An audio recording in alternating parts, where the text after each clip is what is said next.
What's up, everybody? It's Stephen A. Williams, president and founder of the creditrepairshop.com. And in today's video, we're going to talk about how to remove a charge-off off your credit reports.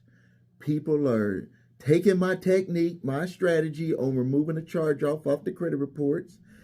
People have asked for me to kind of clarify it with how to do it. I can tell you that my charge-off removal, the information will not come back on. Other people, they try all these techniques, freeze this, freeze that to get the charge off where they can't verify here and there and all that. No, I'm going to tell you exactly how we do it.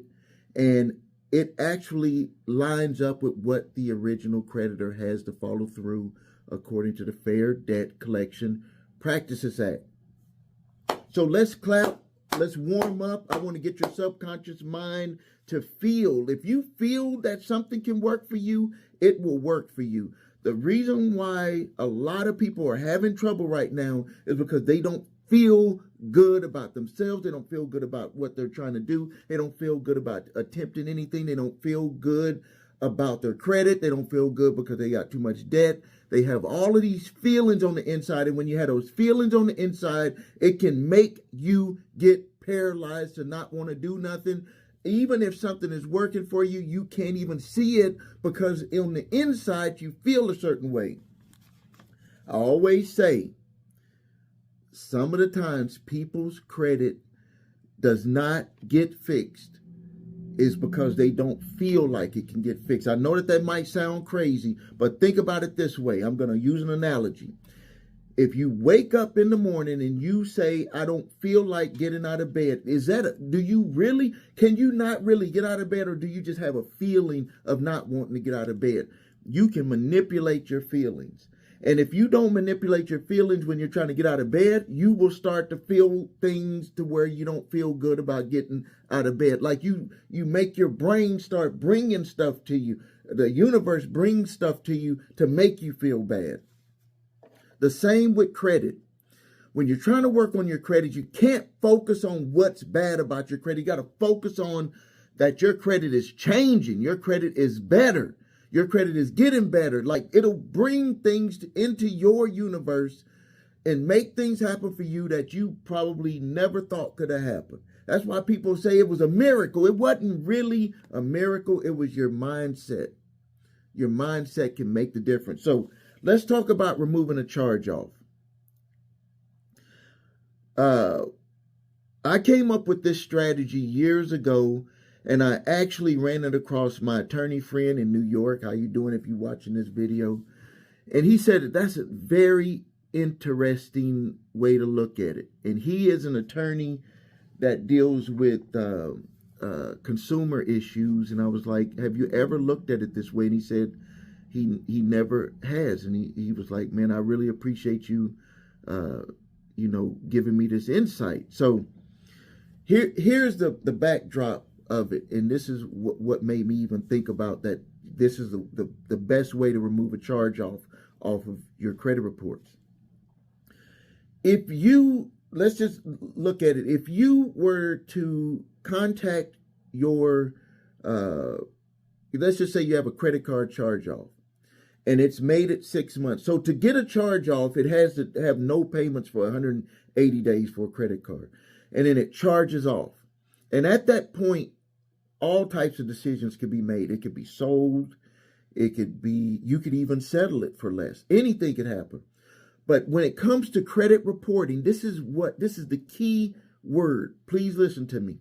When it comes to credit reporting for a charge-off, is that regardless of what you do with it, so once it becomes a charge-off, they don't just say unpaid.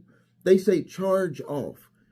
They have to use these words. These are key words that need to be used in the Fair Debt Collection Practices Act.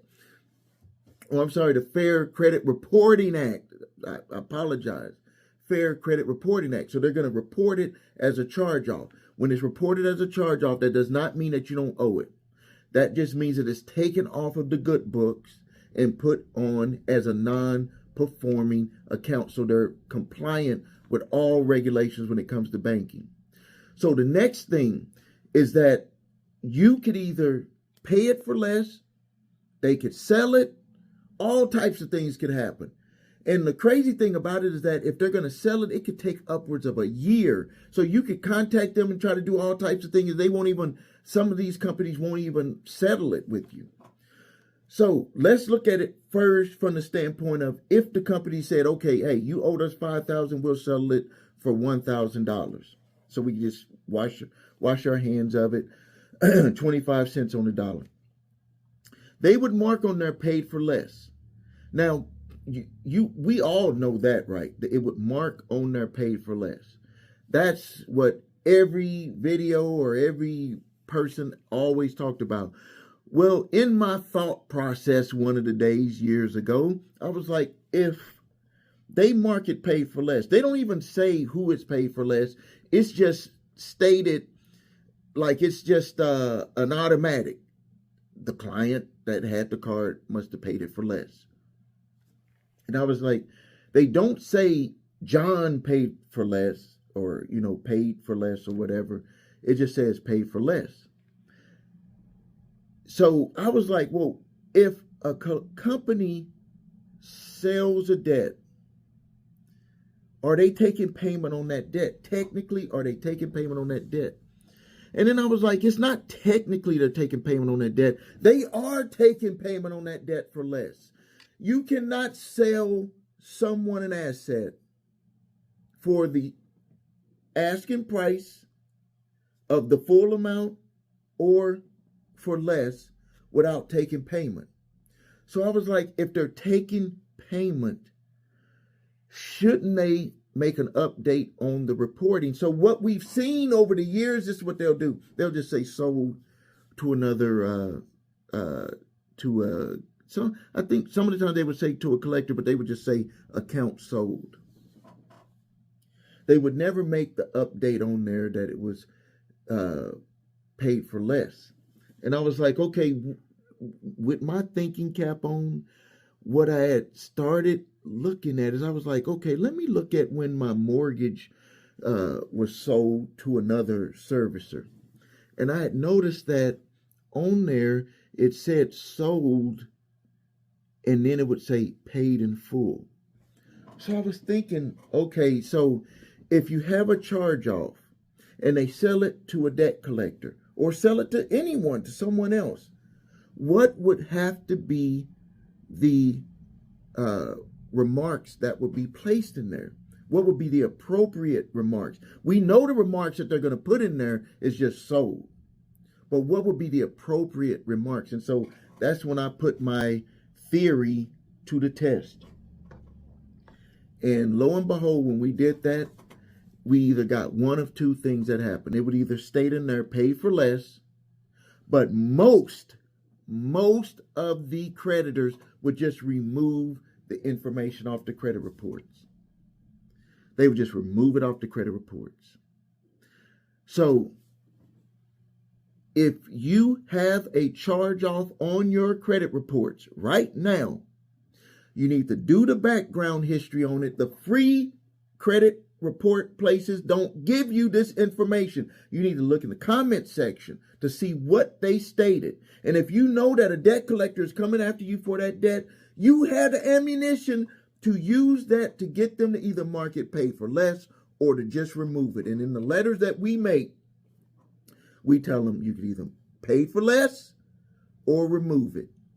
Yes, it was a charge off. And even if it was a charge off and you paid it for less, they would mark that it was a charge off paid for less. Wouldn't they? All we're doing is making sure that they're accurately reporting. And most of the companies choose to remove the information off the credit reports. Now, the letter, I do not share this letter. This is only for clients. But I just gave you the outline on what you need to do. Test your own letters on that. This will work.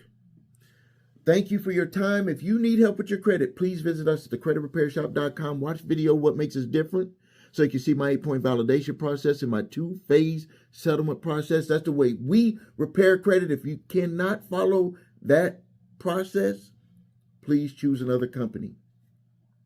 If you need your credit reports and scores so you can see everything, Go to the website, your3scores.com, to grab your TransUnion, Equifax, Experian credit reports, and all 3 scores. And there's a whole bunch of free stuff that we're even given in that package with that monitoring service. You'll see that when you log in.